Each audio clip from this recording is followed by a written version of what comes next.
नमस्कार। तो जैसा कि आपको पता है कि मैंने कलश यात्रा का वीडियो बनाया हुआ था और मुझे उम्मीद था कि यहाँ पे 3 तारीख से ही, जैसे कि मैंने आपको इटनरी प्रोग्राम में बताया था कि 3 तारीख से ही श्रीमद् भागवत कथा का आयोजन रखा गया है, तो किया जाना है।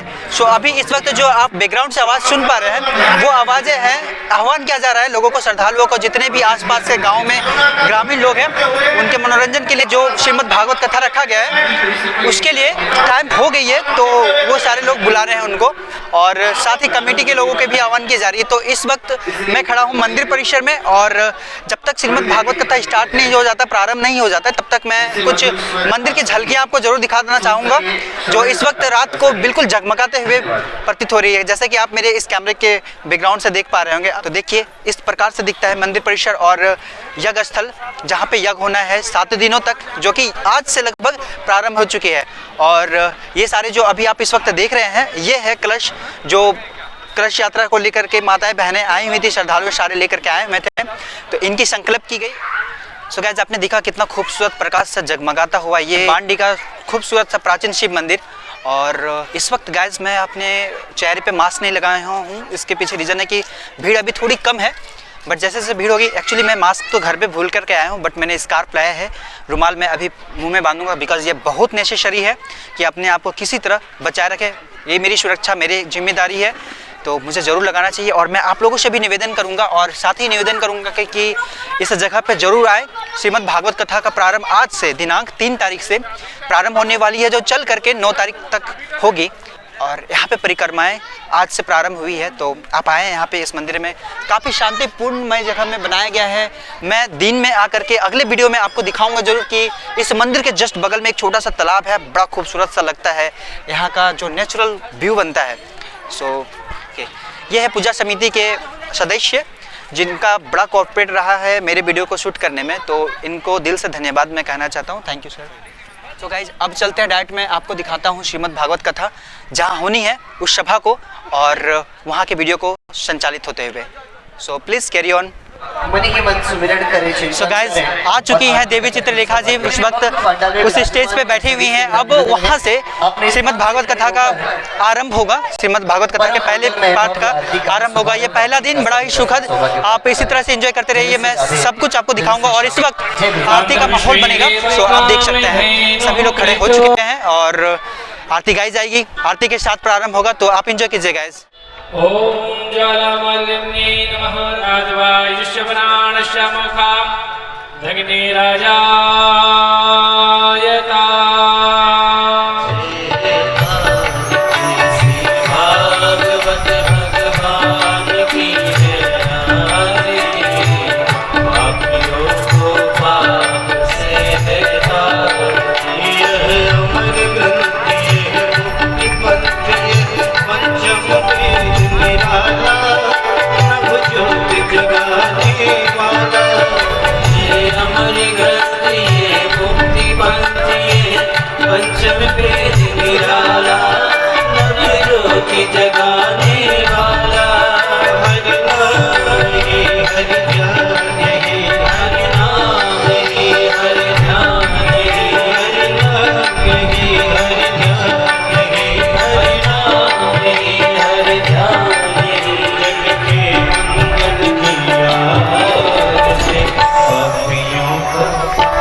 सुखदेव जी महाराज के, राधा रानी सरकार के, जय जय श्री राम।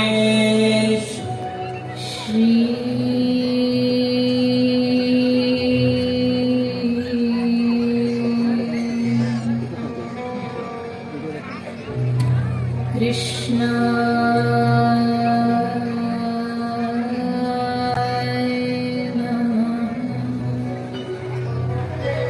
बांधबीर जैना मोड़, जहां समस्त ग्रामवासी, आयोजक समिति सबके प्रयास से, सबके संकल्प से आपके इस छोटे से प्यारे से गांव में श्रीमद् भागवत का आयोजन आरंभ हो रहा है। एक सत्र जहां हम भागवत का आनंद प्राप्त कर रहे हैं, वहीं इस आयोजन के माध्यम से स्वयं श्री यज्ञ नारायण भगवान की प्रसन्नता के लिए बड़ा ही सुंदर यज्ञ भी आयोजित किया गया है। तो प्रातःकाल यज्ञ का और संध्या के समय श्रीमद् भागवत यज्ञ का आप हम सब आनंद प्राप्त कर रहे हैं।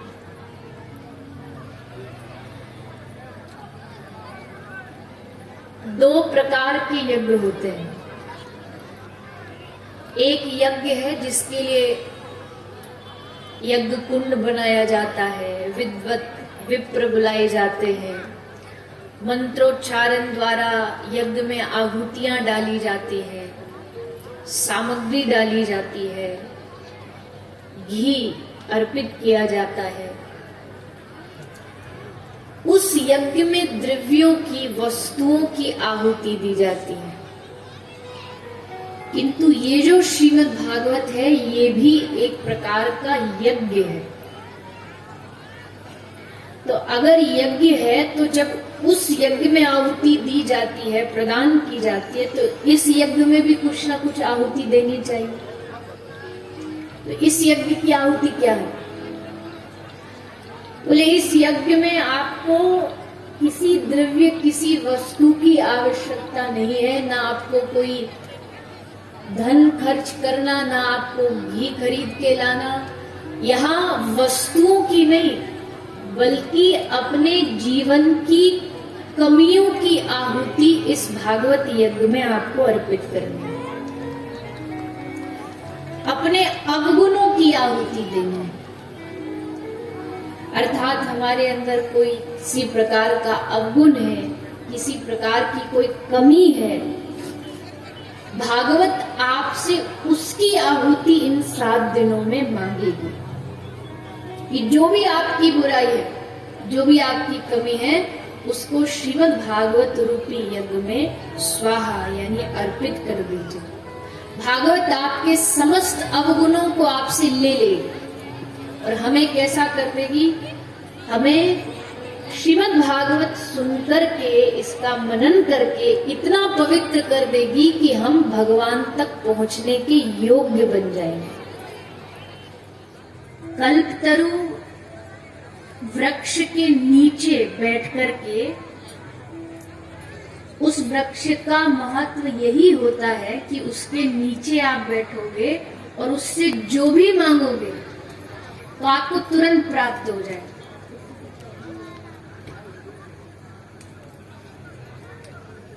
वृक्ष के नीचे बैठ के आप जो भी मांगेंगे आपको प्राप्त हो जाएगा, जो भी मांगोगे।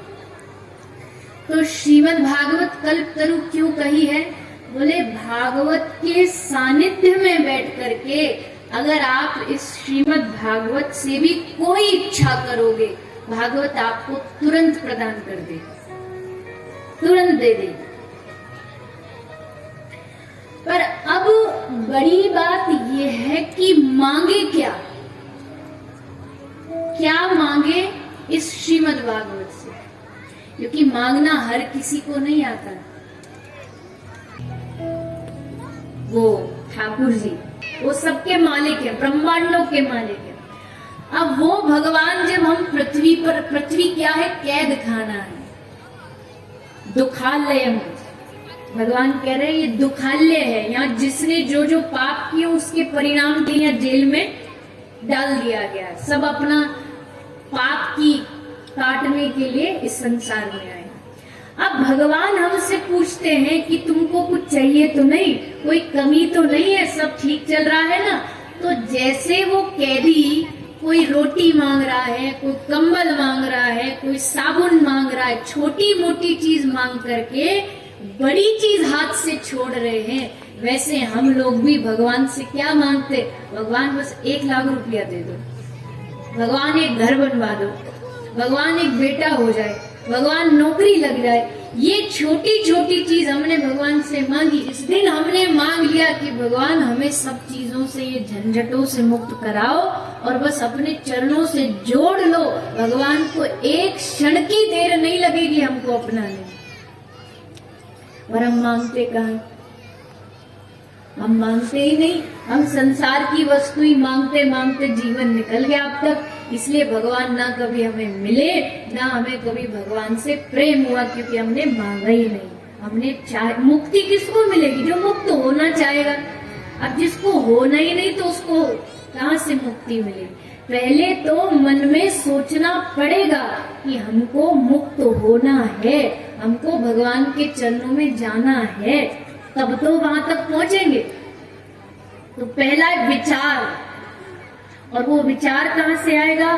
बोले हम जो भागवत सुन रहे हैं, ये भागवत हमको विचार देगी कि भैया दुनिया में अगर कोई सबसे बड़ा आनंद है तो वो भगवान की भक्ति में ही है, और कहीं प्राप्त नहीं होगा। इसीलिए यहाँ पर आप जो आए हैं, पहले अपने मन में विचार करिए कि हम कथा तो सुन रहे हैं, पर इस कथा से हमें कुछ सीखना है, अपने अंदर मन में कुछ जागृति करनी है कि हम भगवान की तरफ बढ़ने लगे। अब कथा सुनने का लाभ है कि आपको थोड़ा थोड़ा अपने जीवन में परिवर्तन लाना, बदलाव लाना है। वो बदलाव क्या क्या होगा, वो जैसे जैसे आप कथा सुनेंगे आपको वो समझ आता चलेगा। तो श्रीमद् भागवत की शरण आज आप हम सब ग्रहण कर रहे हैं। बड़े भाव के साथ, आनंद के साथ इस 7 दिवसीय श्रीमद् भागवत को आप हम सब श्रवण पान करेंगे। भागवत का कोई विशेष नियम नहीं है। हाँ, आजकल के वर्तमान को देख करके तो थोड़ा सा बस एक ही नियम है कि जहाँ बैठो मास्क लगा के बैठो, ये वर्तमान का नियम है। वैसे तो कहते हैं सोशल डिस्टेंसिंग भी होनी चाहिए, पर यहाँ तो कहाँ जाएंगे सोशल डिस्टेंसिंग करेंगे तो। पर जहाँ हो थोड़ा मास्क बस लगा के रखो। ये पर्चे भी लगाए हैं आपके लिए, तो बस इसका ध्यान रखो। वर्तमान का नियम है ये तो। और क्या नियम है भागवत का? बोले भागवत सदा सेव्या श्रीमद् भागवती कथा।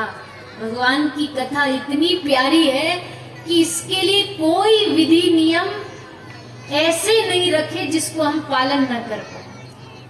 आप रात को सुनो, सुबह सुनो, 12 महीने में से किसी महीने में सुनो, बस सुनो, श्रवण करो। उससे होगा क्या? श्रवण मंगलम श्रीमदाततम। कथा सुनने से मंगल ही मंगल है, पूरा जीवन मंगल में हो जाएगा अगर हम भगवान की कथा को श्रवण करेंगे, भगवान की कथा को सुनेंगे। तो 7 दिवसीय श्रीमद् भागवत की आप हम सब आज से शरण ग्रहण कर रहे हैं। भागवत कथा के माध्यम से भागवत के प्रसंगों का भी हम सब श्रवण पान करते रहेंगे। आइए सबसे पहले श्रीमद् भागवत में प्रवेश करते हैं। श्रीमद् भागवत के महात्म का आरंभ कर रहे हैं। महात्म के प्रथम श्लोक का वर्णन कर रहे हैं। सभी हाथ जोड़ लेंगे और भागवत के प्रथम श्लोक का मेरे साथ मिलकर के सभी पाठ करेंगे। सच्चिदानंद रूपाय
विश्वोत्पत्त्यादि हेतवे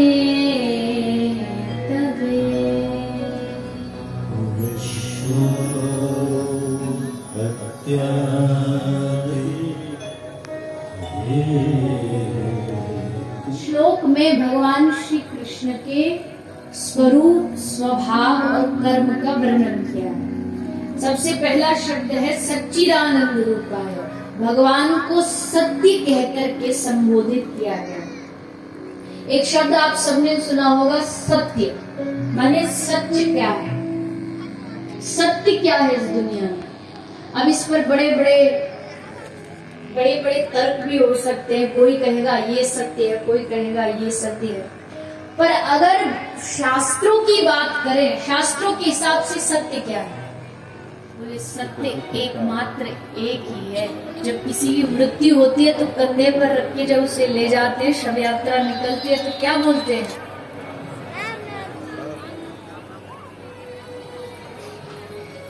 तब सबको समझ आता है क्या कि राम नाम सत्य है। एकमात्र इस जगत में कोई सत्य है तो वो केवल और केवल भगवान का नाम है। तो इतनी शक्ति भगवान के नाम में। तो आइए उसी नाम की महिमा को, जिस नाम के जो अनंत युगों से जिसको सत्य कहा गया है, थोड़ी देर सभी उस नाम का आश्रय लेते हुए 2 मिनट सभी गाएंगे। जय जय राधा रमण हरि बोल रे, जय जय राधा रमण हरि बोल, जय जय राधा रमण हरि बोल रे, जय जय राधा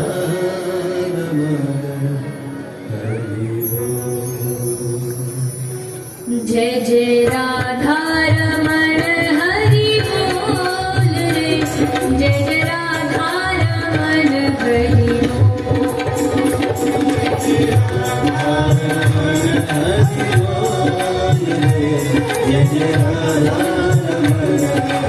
बोल, जय जय राधा रमण हरि बोल रे, जय जय राधा रमण हरि बोल, जय जय राधा रमण हरि बोल रे, जय जय राधा रमण हरि बोल, जय जय राधा रमण प्यारो राधा रमण,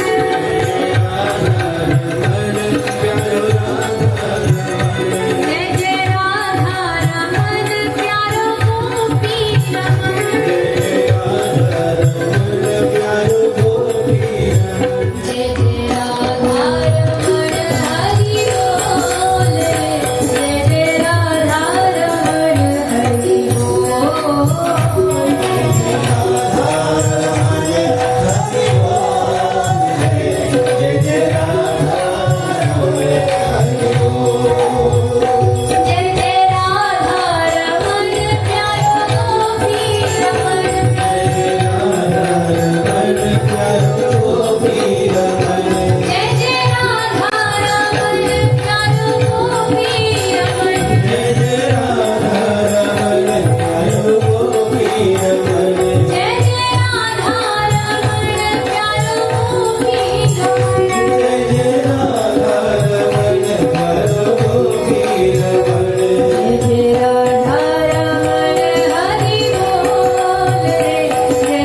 सो गाइस, अभी इस वक्त आप देख रहे थे सप्तदिवसीय श्रीमद् भागवत कथा का पहले दिन का कुछ अंश।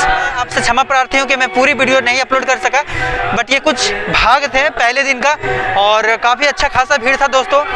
तो इसके साथ मैं आपको कहना चाहूँगा कि आप यहाँ हर रोज़ आएँ, आप यहाँ हर रोज़ पधारें, श्रीमद् भागवत कथा का आनंद लें और देवी चित्रलेखा जी के माध्यम से आप श्रीमद् भागवत कथा को सुने। तो अब इसी के साथ मुझे आज्ञा दीजिए, मैं अगले यात्रा में फिर से आपसे मिलूं और मुझसे जुड़े रहें। इसलिए मुझे सब्सक्राइब भी कर ले दोस्तों और लोगों तक शेयर कीजिए जिन्होंने भी इस पहले दिन में मिस किया होगा इस श्रीमद् भागवत कथा के पहले दिन को, तो उनके साथ ये शेयर कीजिए और अपनी उपस्थिति दर्ज करवाइए यहाँ पे। बिकॉज आप मेरे फ़ोन से देखते हैं तो मैं पूरी वीडियोस आपको नहीं दिखा सकता, बट फिर भी अगर आप यहाँ पे आते हैं तो काफ़ी आनंद होकर के जाएंगे और कुछ ना कुछ अपने ज़िंदगी के लिए बेहतर सीख करके जाएंगे। तो इसी वचनों के साथ अब मैं आपसे विदा चाहता हूँ और फिर मिलता हूँ बहुत जल्दी आपके साथ एक नए यात्रा में, एक नए ब्लॉग में। तब तक के लिए खुद का ख्याल रखें and keep flying, keep learning. Thank you.